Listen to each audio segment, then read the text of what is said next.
Assalamualaikum warahmatullahi wabarakatuh. Innal hamdalillah nahmaduhu wa nasta'inuhu wa nastaghfiruh wa na'udzu billahi min syururi anfusina wa min sayyiati a'malina. Man yahdihillahu fala mudilla lahu wa man yudlil fala hadiyalah. Wa asyhadu an la ilaha illallah wahdahu la syarikalah wa asyhadu anna Muhammadan abduhu wa rasuluh. Qala Allah Ta'ala fi kitabihil karim, ya ayyuhalladzina amanu taqullaha haqqa tuqatih wa la tamutunna illa wa antum muslimun, amma ba'd. Kita lanjutkan ayat ikhwah kitab Sittud Durar min usuli ahli al-athar. Kata beliau, al-aslu as-salis, pokok yang ketiga, ittiba'ul kitabi was sunnati ala fahmis salafis salih, mengikuti Al-Quran dan sunnah sesuai dengan pemahaman salafus salih. Ini penting ya pembahasan ini. Kenapa? Karena semua umat Islam, semua firqah dalam Islam mengaku merujuk kepada Al-Quran dan Sunnah. Saya yakin ya, tidak mungkin ada seorang Muslim pun yang mengatakan saya tidak berdasarkan Quran dan Sunnah. Semua Muslim sepakat wajib berdasarkan Quran dan Sunnah. Cuman masalahnya, kenapa Qurannya satu, hadisnya satu, kiblatnya satu, tapi kok bisa berpecah belah? Ini pernah ditanyakan oleh Umar bin Khattab kepada Ibnu Abbas. Kata Umar, kaifa takhtalifu hadhil ummah wa kitabuha wahid wa nabiyuha wahid wa qiblatuha wahidah. Bagaimana umat Islam ini berpecah belah sementara kitab sucinya sama, nabinya sama, kiblatnya pun sama, tapi kok bisa pecah belah? Apa kata Ibnu Abbas? Ya Amirul Mukminin, innal Qur'ana nazala alaina faqara'nahu wa fahimna. Wahai Amirul Mukminin, Al-Quran itu turun kepada kita, para sahabat, dan kita pun sudah membacanya dan memahaminya dengan benar langsung dari Rasulullah SAW.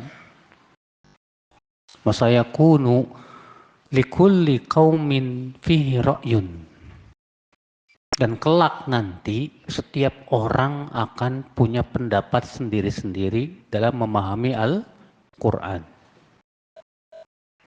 Wa idza kana likulli qaumin fihi ra'yun ikhtalafu. Kalau setiap orang, setiap kaum itu, kata Ibnu Abbas, ya, punya pendapat sendiri-sendiri dalam memahami Al-Quran dan hadis, pasti mereka pecah. Pasti mereka berselisih. Ya. Wa idza ikhtalafu iqtatalu. Kalau sudah berpecah belah, pasti mereka akan berperang. Subhanallah, ini pemahaman Ibnu Abbas yang sangat dalam, Pak. Menjelaskan kepada kita sebab utama kenapa kaum muslimin berpecah belah. Ya. Walaupun Al-Qur'annya sama, hadisnya sama, tapi masalahnya ini, Pak, pemahamannya berbeda-beda.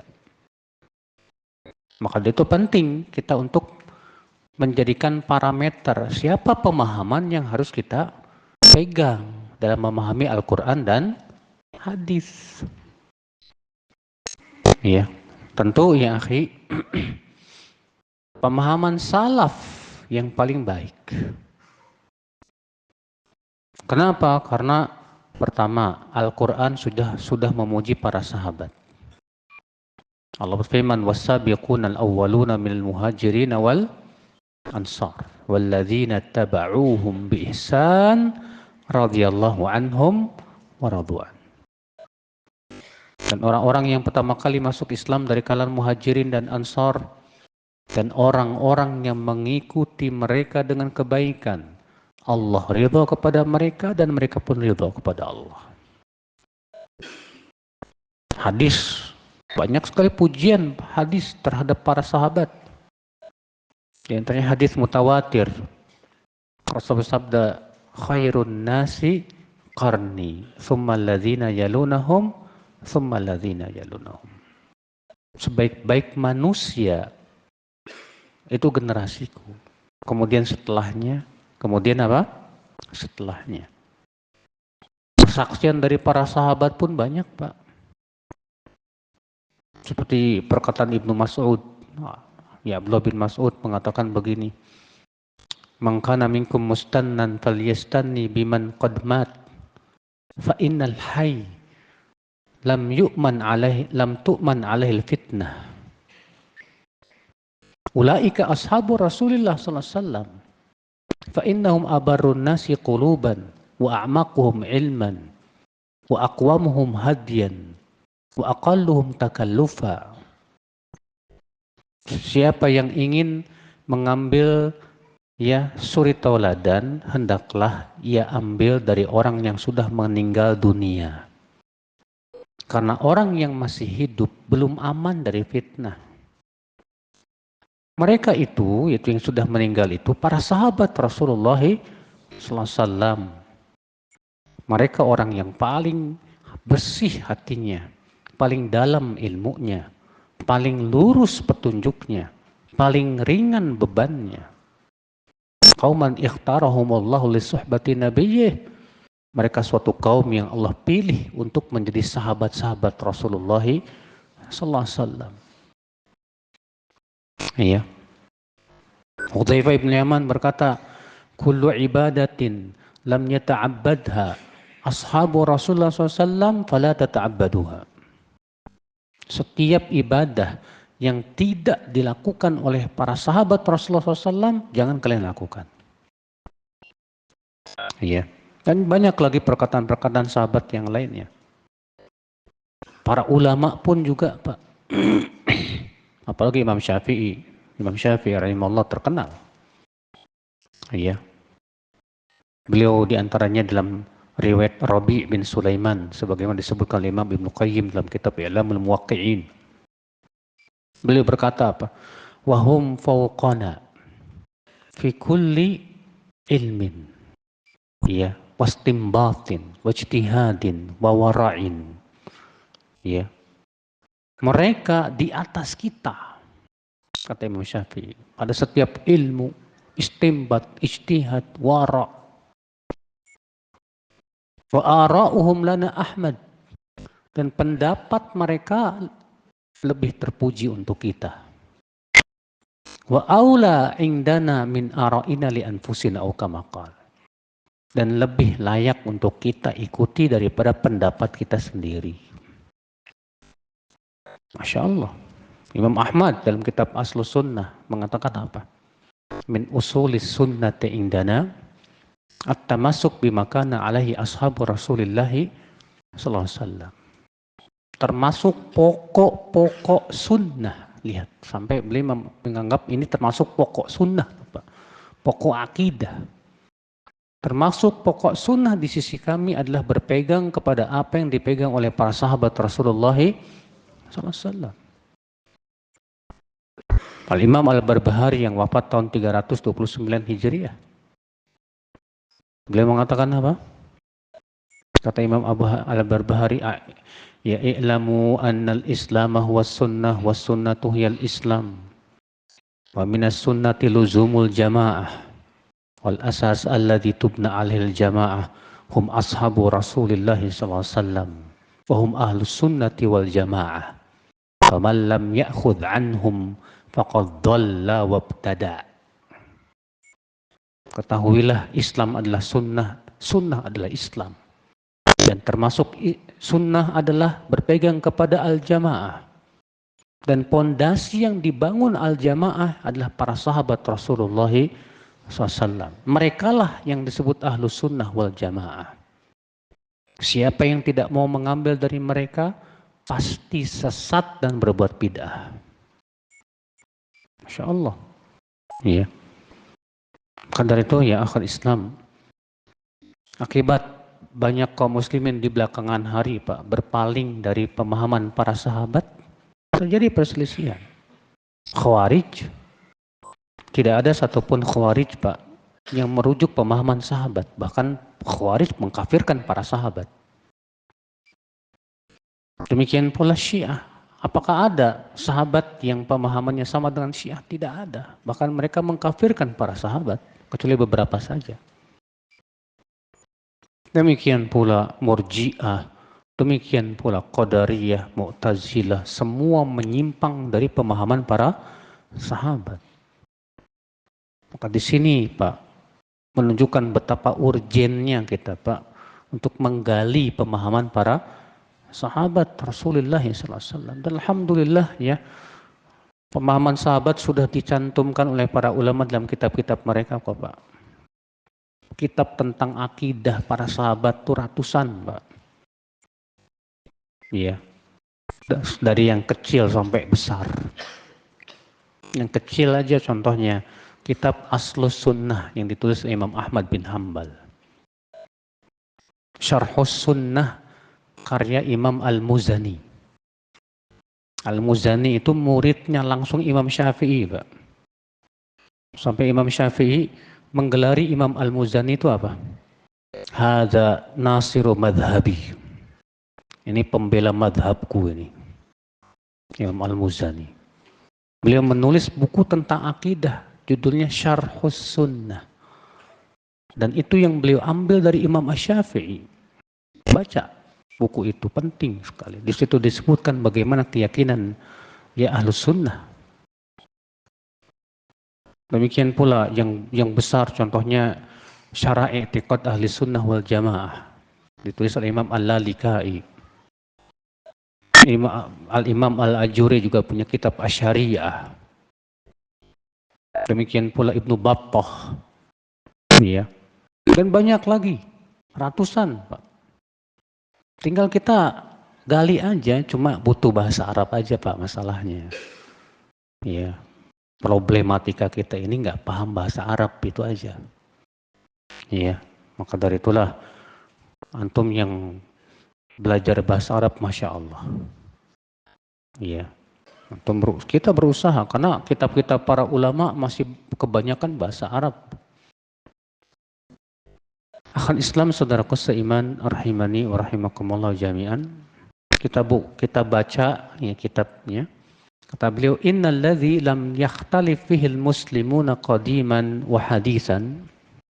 Syekh Abdul Malik Ramadhani berkata, sesungguhnya yang tidak diperselisihkan oleh kaum muslimin semenjak dahulu sampai sekarang, wa anna tariqal ladzi irtadahu lana rabbuna huwa tariqul kitabi was sunnah. Bahwa jalan yang diridhai oleh Rabb kita adalah jalan Al-Quran dan Sunnah. Ini kesepakatan seluruh kaum muslimin. Fa ilaihi yarudun wa minhu yasdurun fa ilaihi yaridun wa minhu yasdurun. Kepadanya mereka bercokol dan darinya mereka muncul. Wa in ikhtalafu fi wujuhil istidlal bihima, walaupun terjadi perselisihan dalam tata cara berdalil, dalam tata cara memahami dalil. Dzalik, kata beliau, li'anna Allah dhaminal istiqamata limuttabi'il kitab. Karena Allah sudah menjamin, Pak. Menjamin orang yang istiqomah dalam mengikuti Al-Quran dan Sunnah. Allah berfirman dalam surat Al-Ahqaf ayat 30. Ya qaumana inna sami'na kitaban unzila min ba'di Musa musaddiqan lima baina yadayhi yahdi ilal haqqi wa ila tariqim mustaqim.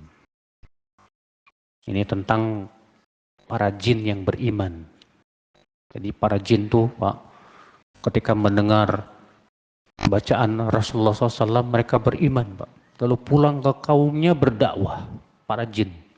Apa kata para jin? Wahai kaum kami, sesungguhnya kami mendengarkan kitab suci yang diturunkan setelah Musa dan membenarkan apa kitab suci yang ada di sebelumnya, yang memberi hidayah kepada kebenaran dan kepada jalan yang lurus. Ini persaksian para jin yang beriman bahwa kitab suci ini memberi hidayah kepada kebenaran dan kepada jalan yang lurus. Dan memang Al-Quran semuanya kebenaran, Pak. Allah berfirman, la ya'tihil batilu min baini yadayhi wala min khalfih. Tidak ada dalam Al-Quran kebatilan dari awal sampai akhir. Tidak ada. Semua hak. Kenapa? Ia turun dari Allah Subhanahu wa ta'ala. Iya. Kama dhaminaha limuttabi'ir rasul. Sebagaimana Al-Quran pun menjamin Pak buat orang yang mengikuti Rasulullah SAW. Allah berfirman dalam surat Asy-Syura ayat 52, wa innaka latahdi ila siratim mustaqim. Dan sesungguhnya engkau hai Muhammad benar-benar memberikan hidayah kepada jalan yang lurus. Di sini Allah tegas dengan taukid inna dan lam, ya, untuk menegaskan bahwa engkau hai Muhammad benar-benar memberi hidayah kepada jalan yang lurus. Jadi semua orang yang mengikuti Rasulullah SAW dia akan tertunjuki Pak ke jalan yang lurus. Lakin tapi kata beliau, alladzi ja'ala al-firqa al-islamiyah tanharifu 'anis sirat wa ikfaluha ruknan salisan ja'at tanwihu bihi fil wahyaini jami'an. Akan tetapi kata beliau, yang menjadikan kaum muslimin berpecah belah Pak, berfirqoh, akibat mereka menyimpang dan akibat mereka melalaikan rukun yang ketiga setelah Quran, hadis. Apa itu? Ala wa huwa fahmus salafis salih. Yaitu pemahaman salafus salih. Di mana sudah kita sebutkan tadi Pak, Al-Quran dan Sunnah sudah mengisyaratkan supaya kita merujuk pemahaman siapa? Para sahabat salafus salih. Wa qad ishtamalat suratul Fatihah al-hadhil arkani thalathah fi akmali bayan. Surat Al-Fatihah menyebutkan tentang tiga ini, Quran, Sunnah, dan pemahaman salaf. Contoh, di sini dalam surat Al-Fatihah Allah berfirman apa? Ihdinas siratal mustaqim. Ya Allah, berikan kami hidayah kepada jalan yang lurus. Istamala ala ruknainil kitab was sunnah. Jalan yang lurus itu masuk padanya Al-Quran dan hadis. Kemudian Allah mengatakan apa? Siratal ladzina an'amta alaihim. Jalan orang-orang yang engkau berikan nikmat atas mereka. Siapa nih orang-orang yang diberikan nikmat, Pak? Istamala ala fahmi salaf li hadzal sirat. Ya, jalan orang-orang yang diberikan nikmat adalah yaitu pemahaman salafus salih. Dari mana orang-orang yang diberikan nikmat itu adalah salafus salih? Karena dalam surat An-Nisa Allah menafsirkan ayat ini, Pak. Allah mengatakan ulaika ma'al ladzina an'ama Allahu 'alaihim minan nabiyyin was-siddiqin wasyuhada wassalihin. Mereka itu orang-orang yang diberikan oleh Allah nikmat atas mereka. Siapa? Para nabi, para siddiqin, para syuhada, para salihin. Dan para sahabat semua punya kriteria itu. Siddiqin, syuhada, dan salihin. Ikhwata Islam, saudaraku seiman.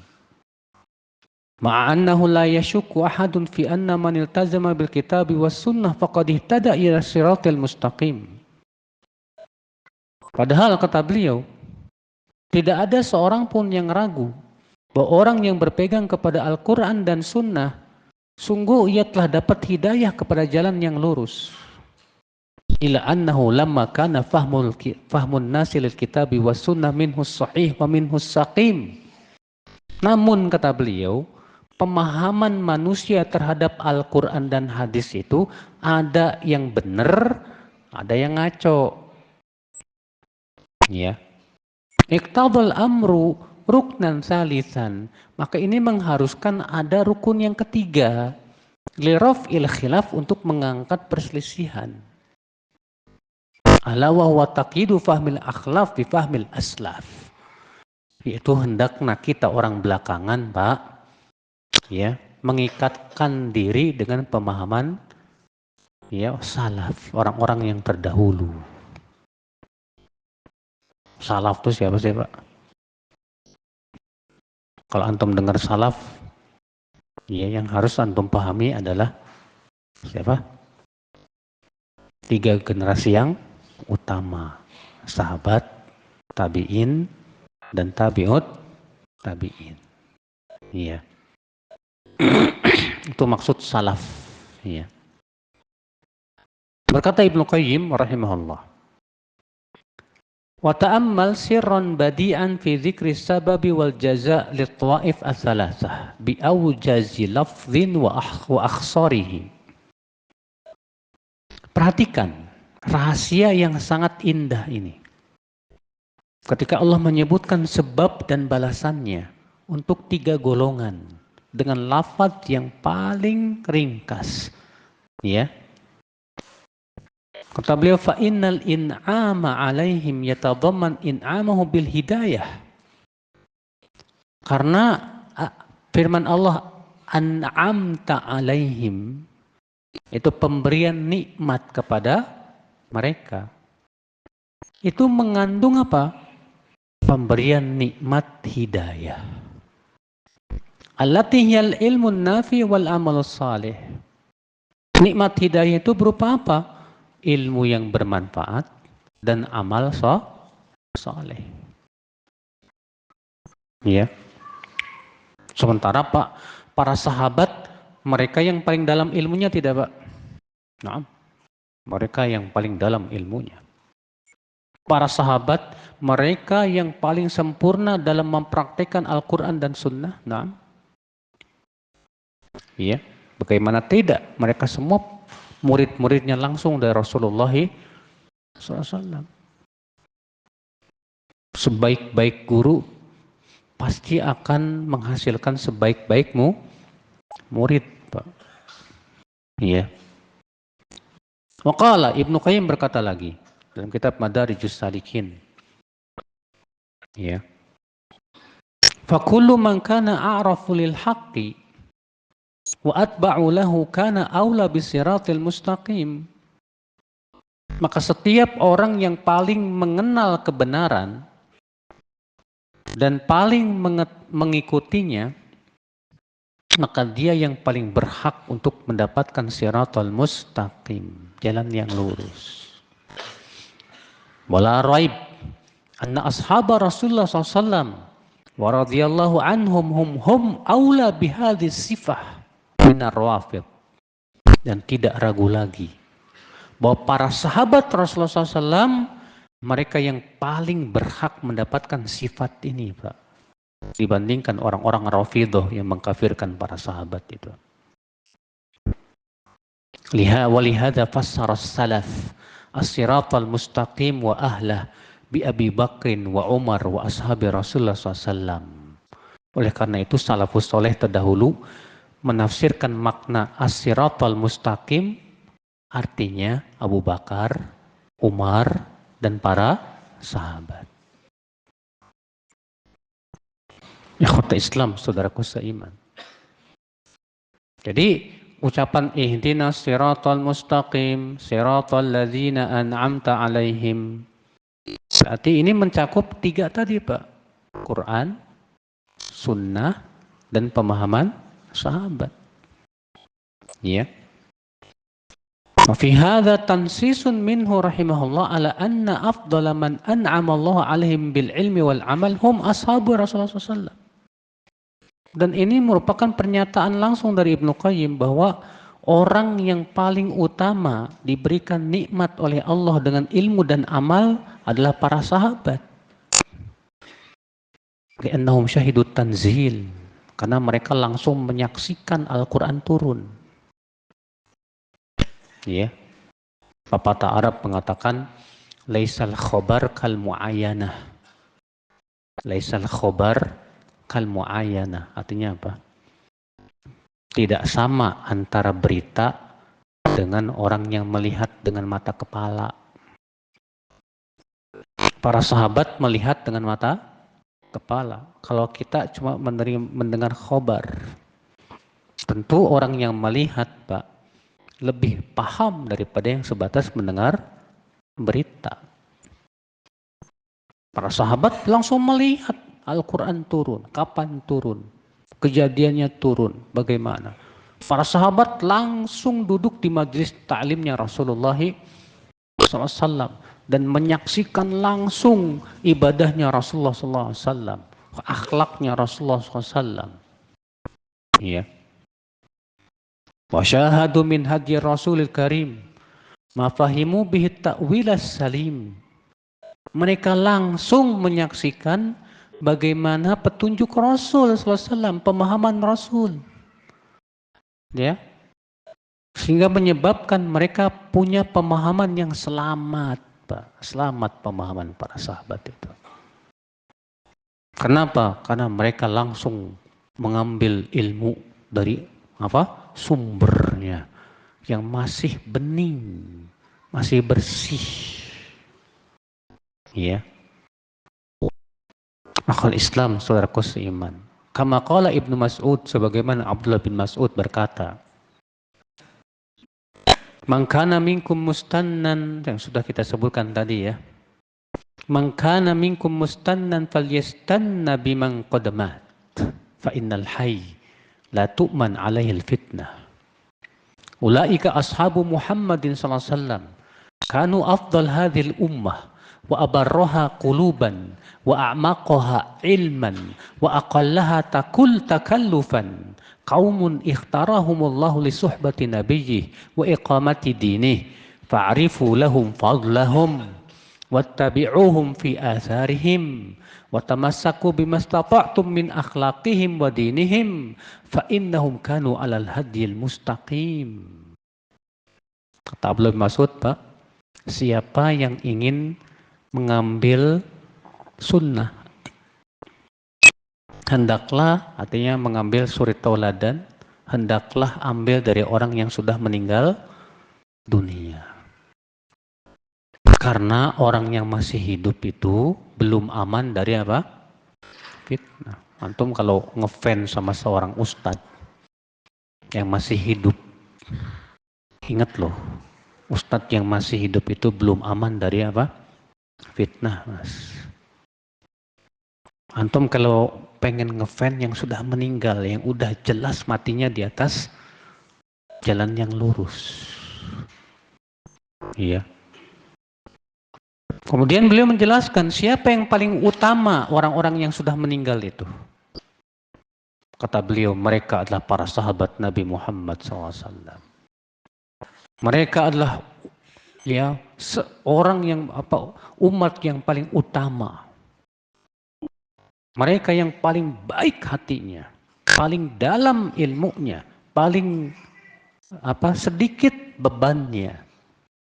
Mereka suatu kaum yang Allah pilih langsung untuk menjadi sahabat-sahabat Nabi-Nya dan untuk menegakkan agamanya.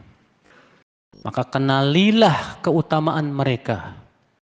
ikuti jejak kaki mereka, pegang sesuai kemampuan kalian dari akhlak dan agama mereka, karena sesungguhnya mereka di atas jalan yang lurus, petunjuk yang lurus. Subhanallah. Ini persaksian dari siapa? Abdullah bin Mas'ud, Pak. Ya, Abdullah bin Mas'ud, Masya Allah, termasuk sahabat as-sabiqun al-awwalun yang dipuji oleh Allah dalam surat At-Taubah 100 itu. Waqala aidan, Abdullah bin Mas'ud berkata lagi, sebagai sebutkan dikeluarkan Imam Ahmad, ya. Inna Allah nadhara fi qulubil ibad fawajada qalba Muhammadin sallallahu alaihi wasallam khaira qulubil ibad fastafahu li nafsihi fabta'athahu bi risalatihi thumma nadhara fi qulubil ibad ba'da qalbi Muhammadin sallallahu alaihi wasallam fawajada quluba ashabihi khaira qulubil ibad faja'alahum wuzara'a nabiyyihi yuqatiluna ala dinihi fama ra'ahul muslimuna hasanan fahuwa indallahi hasan wa ma ra'ahu sayyi'an fahuwa indallahi sayyi. Dengarkan ya, perkataan maksudnya bagus banget.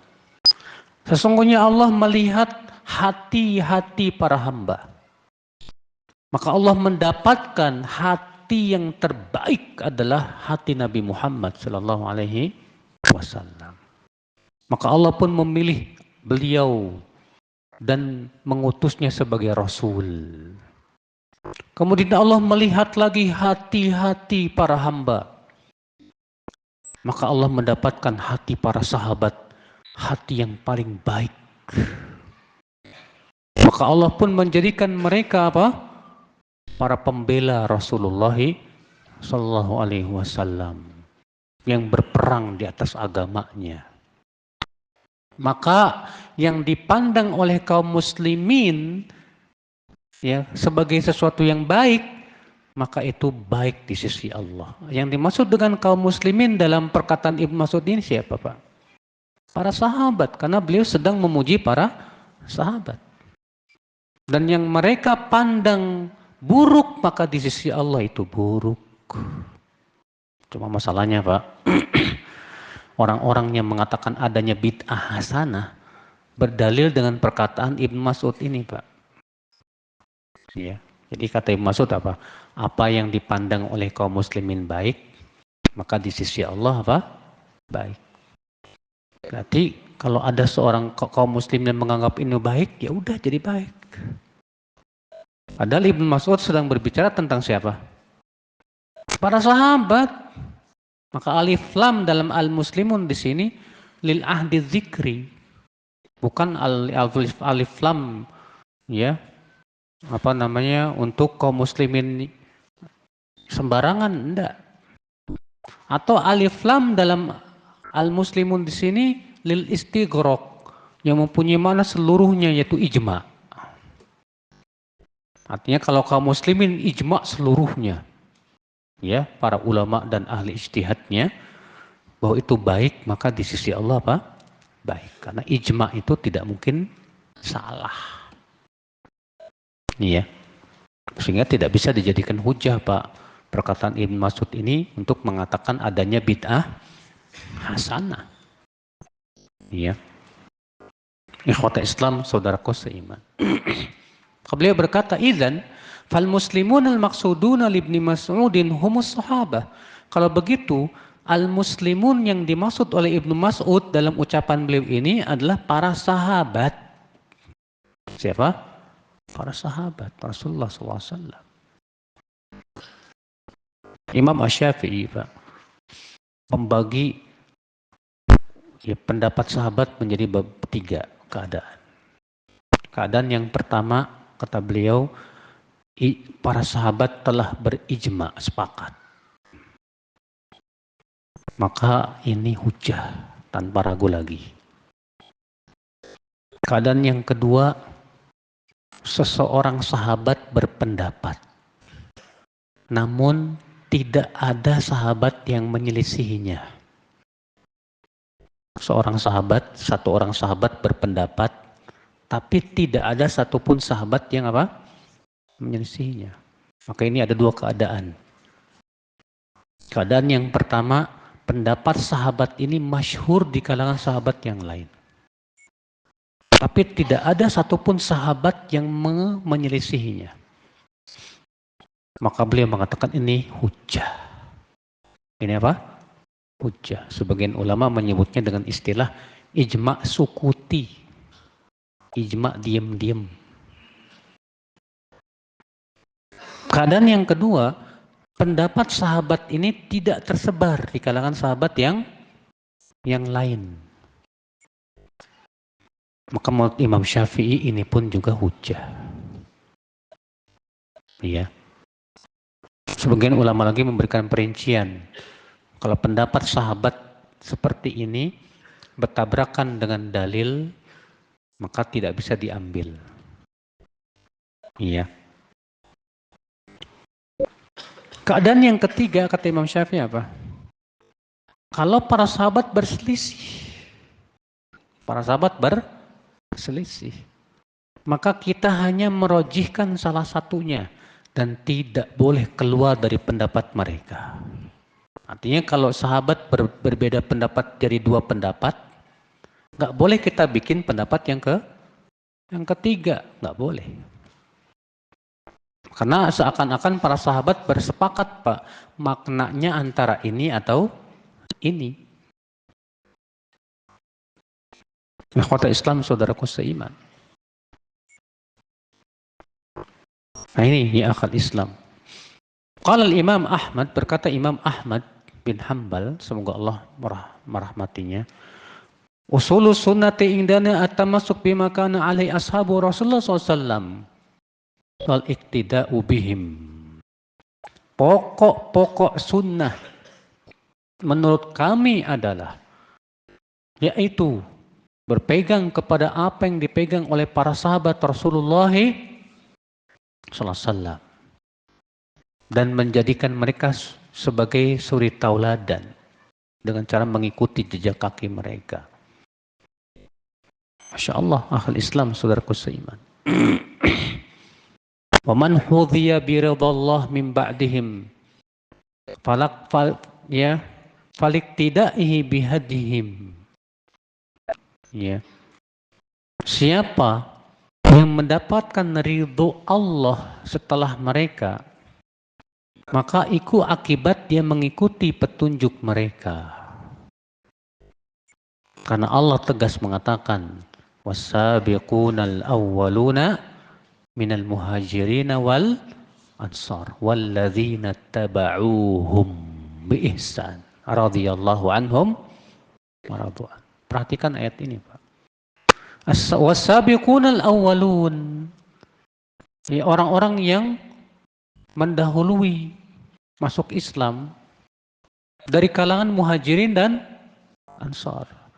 Lalu Allah mengatakan apa, Pak?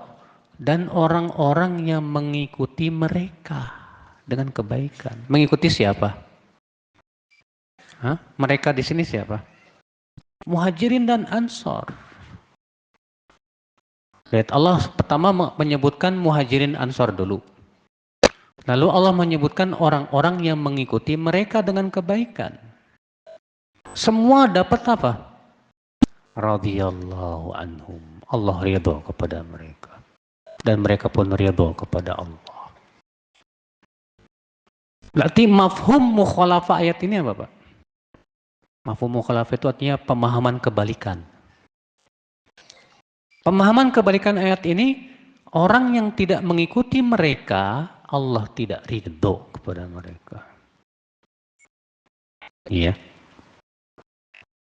Berarti ini nas langsung, Pak. Kalau kita ingin dapat ridho Allah, ikuti siapa? Kaum muhajirin dan ansar. Dalam cara beragama mereka, Pak. Bukankah ini, Pak, sebuah pujian yang sangat agung dari Allah langsung kepada para sahabat muhajirin dan ansar. Kalau Allah ridho kepada mereka, masa kita nggak ridho? Aneh kan kalau ada orang yang berkata begini, Kita tidak perlu kok ngikutin para sahabat. Ya. Ada lagi yang berkata begini, kalau kita ngikutin sahabat, jangan naik pesawat.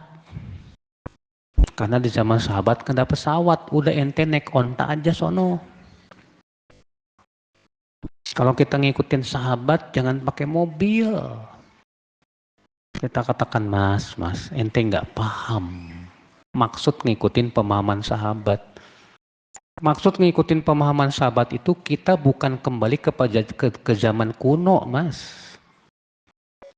Saya yakin kalau di zaman sahabat ada pesawat, pasti mereka akan naik pesawat. Karena di antara pokok keyakinan mereka, masalah dunia pada asalnya apa? Boleh. Bukti contoh, yang pertama kali bikin pos kilat siapa? Umar bin Khattab. Umar bin Khattab itu Pak membuat pos kilat. Di setiap 3 mil ada pos diisi kuda yang dikuruskan supaya larinya kencang. Maka kuda ini lari kencang sampai pos berikutnya, ganti lagi kuda yang baru, terus lari lagi sampai pos berikutnya. Yang tadinya sebulan cuma 3 hari. Tidak ada satupun sahabat yang mengingkari, Pak. Padahal ini tidak ada di zaman Rasulullah. Karena apa? Pemahaman mereka bahwa masalah dunia pada asalnya apa? Boleh, gak masalah. Cumanya itu Pak, masalahnya ya. Orang kalau sudah tertutup ya matanya Pak, nganggep kalau ngikutin sahabat itu artinya harus kembali ke zaman sahabat. Jangan pakai pesawat, jangan pakai. Bukan itu yang kita ikutinya. Yang kita ikuti pemahamannya, cara beragamanya. Ikhwat Islam, saudaraku seiman. Kemudian kata beliau, waqad jaa tahdidu zamanis salaf alladzina la tajuzu mukhalafatuhum bi ihdathi fahmin lam yafhamuh fi hadis Ibnu Mas'udin. Dan telah ada dalil yang memberikan batasan zaman salaf yang kita tidak boleh menyelisih mereka dengan cara mengada-ngada pemahaman yang tidak pernah mereka pahami. Itu hadis Ibnu Mas'ud. Rasulullah SAW bersabda, khairun nasi qarni, thumma alladzina yalunahum, thumma alladzina yalunahum. Sebaik-baik manusia siapa? Generasiku. Generasi Rasulullah siapa Pak? Para sahabat. Kemudian setelahnya siapa Pak? Tabi'in. Kemudian setelahnya siapa Pak? Tabi'ut tabi'in. Tsumma yaji'u qaumun tasbiqu syahadatu ahadihim yaminahu wa yaminuhu syahadatahu. Kemudian akan datang suatu kaum setelah itu. Persaksiannya mendahului sumpahnya dan sumpahnya mendahului persaksiannya. Muttafaqun alaih. Dikeluarkan oleh Imam Bukhari dan Muslim. Bahkan hadis ini adalah hadis mutawatir. Diriwayatkan oleh sekitar 20 sahabat. Baik, lihat Nabi mengatakan sebaik-baik manusia. Adapun lafaz khairul qurun dengan lafaz sebaik-baik generasi, kata Syekh Albani, ini lafaz yang palsu. Lafaz yang sahih khairun nasi, sebaik-baik manusia. Ya. Udah isya ya. Baik. Ustadz, ada yang bilang hadis soal bid'ah itu tidak disebutkan dalam urusan agama saja.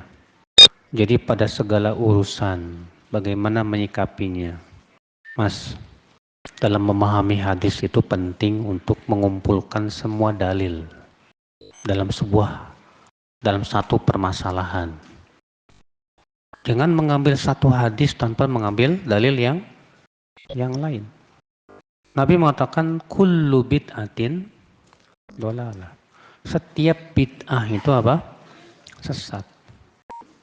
Kalau ada yang berkata, Hadis ini umum, bid'ah. Karena mengatakan semua bid'ah. Berarti masuk juga masalah urusan dunia dong. Jawab, Allah berfirman dalam surat Al-Baqarah 29. Huwallazi khalaqalakum ma fil ardi jami'a. Dialah Allah yang telah menciptakan untukmu, ya, apa yang ada di bumi ini semuanya. Ini sighatul imtinan, Mbak. Redaksi, ya, pengingatan tentang nikmat.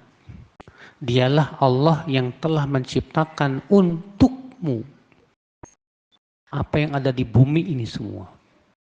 Para ahli usul fikih mengatakan apa, Pak? Ayat ini menunjukkan bahwa yang berhubungan dengan masalah dunia pada asalnya apa? Mubah.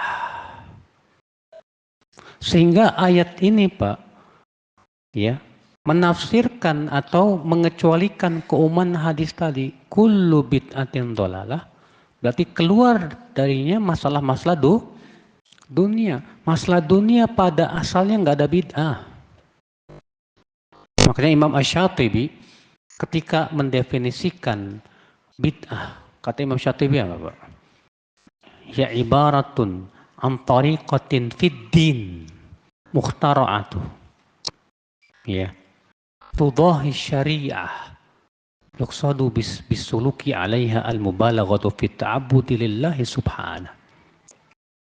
Ungkapan tentang tata cara dalam agama din. Lihat, Imam Asy-Syatibi, ya, beliau ahli usul fikih, Pak. Di sini beliau ketika mendefinisikan bid'ah itu ternyata mengkhususkan bid'ah yang secara syariat itu fiddin, dalam agama. Kenapa? Karena masalah dunia sudah kita sebutkan. Masalah dunia pada asalnya halal. Maka beliau mengatakan, ya, ibaratun an tariqatin fid dini mukhtara'ah. Ungkapan tentang tata cara dalam agama yang dibuat-buat. Tudahi syariah, mirip dengan syariat. Yuqsadu bisuluki 'alaiha, dan maksud tujuan membuat bid'ah ini apa? Al-mubalaghatu fi ta'abbudi lillahi subhanahu, dalam rangka bersungguh-sungguh untuk beribadah kepada Allah. Ya. Nah ini, jadi kita tidak bisa katakan kullu di sini masuk padanya masalah-masalah dunia, kecuali kalau masalah dunia ini dijadikan alat untuk takarub kepada Allah. Contoh, ada orang punya keyakinan bahwa memakai baju wol itu lebih utama. Kita katakan mana dalilnya? Lalu seseorang beribadah kepada Allah dengan memakai baju wol. Walaupun itu urusan dunia, tapi ini sudah masuk dalam ranah agama, Pak, pensyariatan. Maka ini bisa jadi bid'ah dalam agama. Pahami itu baik-baik, saudaraku.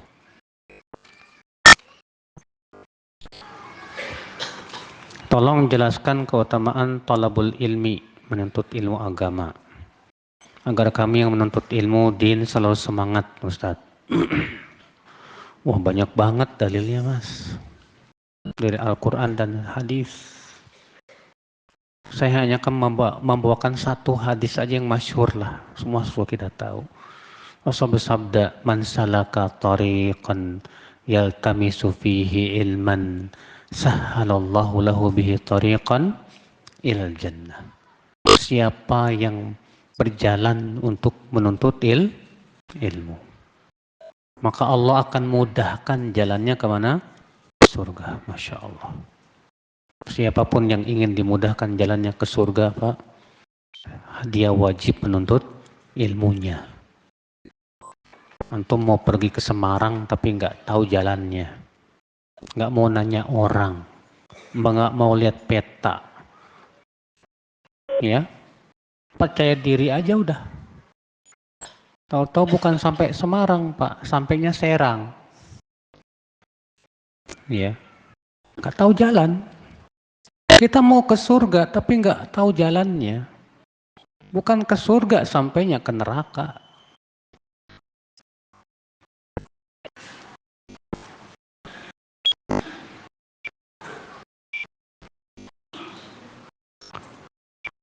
Bagaimana menanggapi tentang nasihat dari grup yang bahasanya kurang tepat, caranya yang terlalu memaksakan atau melakukan hal yang dinasihati tersebut? Ya pertama kita lihat, nasihat ini benar apa enggak? Kalau nasihat ini benar, hak, sahih, ya udah terima aja. Yang kedua, bahasa WhatsApp itu terkadang bikin kita suudzon, Mbak. Kadang orangnya sih menulis dalam bahasanya itu dengan gaya bahasa dia, tapi dipahami oleh orang yang baca seakan-akan ngomongnya, kok gini sih ngomongnya gitu. Maka yang lebih bagus telepon langsung. Assalamualaikum, akhi, mohon maaf. Begitu caranya, Pak. Karena WhatsApp ini terkadang multi tafsir, Pak. Ya, multi tafsir. Kitanya aja yang jangan mudah baperan, Pak. Iya. Maka di sini penting kita lihat dulu nasihatnya benar nggak. Kalau nasihatnya benar, ya udah. Masalah gaya bahasa, nah ini multi tafsir nih. Bisa jadi memang dia gaya bahasanya begitu. Bisa jadi, ya banyak bisa jadinya, Pak.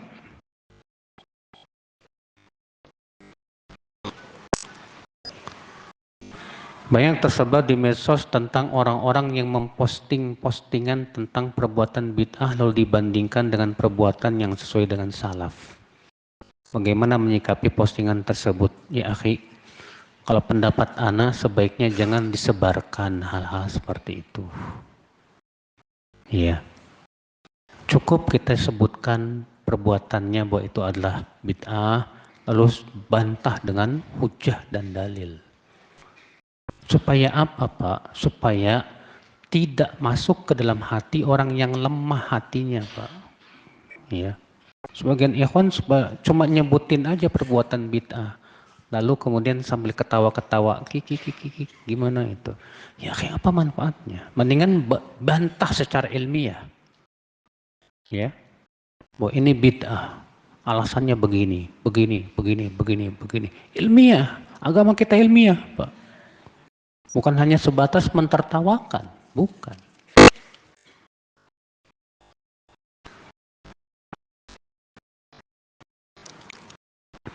Apakah ada dalilnya jika kita berbuat kesyirikan karena terpaksa?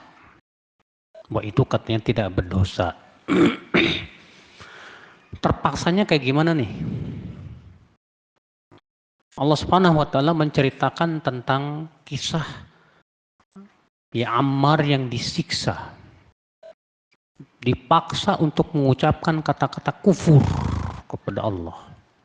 Disiksa sampai akhirnya Ammar nggak kuat lagi. Akhirnya dia terpaksa mengucapkan itu. Sementara hatinya dipenuhi keimanan. Maka Ammar pun dibebaskan gara-gara ucapan itu. Pergilah Ammar kepada Rasulullah SAW. Ternyata Allah sudah menurunkan ayatnya. Illa man ukriha wa qalbuhu mutmainnum bil iman. Kecuali orang yang dipaksa. Sementara hatinya tetap tenang dengan imannya. Berarti orang yang dipaksa, kalau dia disuruh berbuat syirik, kalau tidak didor, tembak. Ini namanya disebut oleh para ulama ikrah mulji, Pak. Paksaan yang menghilangkan pilihan. Maka yang seperti ini dimaafkan dalam syariat, Pak. Iya. Nah, ini saudaraku seiman. Tapi kalau dia kekeh dan mengatakan tidak mau, akhirnya ditembak mati, dar. Maka dia Masya Allah mati syahid. Iya. Nah, bagaimana dengan hadis ada orang yang masuk neraka karena lalat? dan masuk surga karena apa? Lalat. Pernah dengar nggak hadisnya? Maka ketahuilah hadis ini dhaif. Kenapa? Pertama, ini berasal dari perkataan Salman Al-Farisi. Yang sahih bukan dari sabda Rasulullah SAW, tapi yang sahih ini mauquf dari perkataan Salman Al-Farisi. Dan tidak bisa dihukumi marfu kepada Rasulullah. Kenapa? Karena Salman Al-Farisi termasuk sahabat yang mengambil berita Israiliyat. Ya. Perkataan sahabat bisa dihukumi marfu kalau syaratnya apa? Syaratnya yang pertama itu bukan, artinya tidak mungkin bersumber dari pendapat atau akal. Yang kedua, sahabatnya bukan orang yang suka mengambil dari Israiliyat, dan ini tidak terpenuhi. Makanya kisah tadi yang sahih bukan dari sabda Rasulullah SAW, tapi dari ucapan Salman Al-Farisi, dan ada kemungkinan ini cerita Israiliyat, ya, sehingga tidak bisa jadi hujah. Yang menjadi hujah ayat illa man ukriha wa qalbuhu mutmainnum bil iman, kecuali orang yang dipaksa sementara hatinya apa? Tenang dengan keimanan. Demikian, subhanakallah bihamdik, asyhadu an la ilaha illa anta, astaghfiruka wa atubu ilaik. Assalamualaikum warahmatullahi wabarakatuh.